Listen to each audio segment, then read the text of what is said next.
Under the proposals, competitive matches would kick off as early as mid-January with an official GFF futsal tournament, while full leagues and tournaments for men, women, boys and girls are provisionally slated to commence in March.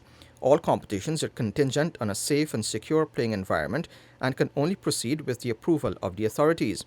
Many countries around the world have resumed sport activities despite the ongoing pandemic via spectator free or partially attended events with rigid health and safety measures such as social distancing, masks, squad bubbles, and testing in place. Careful planning for this year's proposed competitions has formed a crucial part of the 100-day bounce back initiative under the UEFA Assist program, in which football administration experts from European associations have supported the GFF team in its preparations for the responsible resumption of football.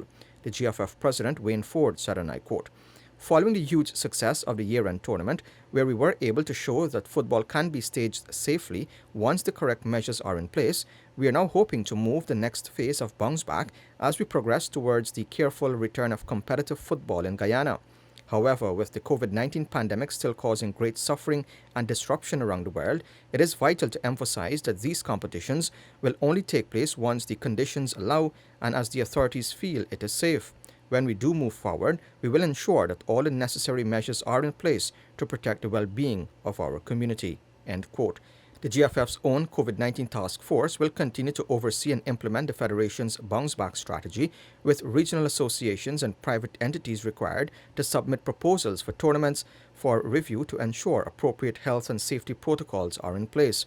The year-end tournament, which featured 3 matches played without fans and with strict health measures in place, was staged as a dry run for the return of football in partnership with the Ministry of Culture, Youth and Sport and the Kashif Shanghai organization.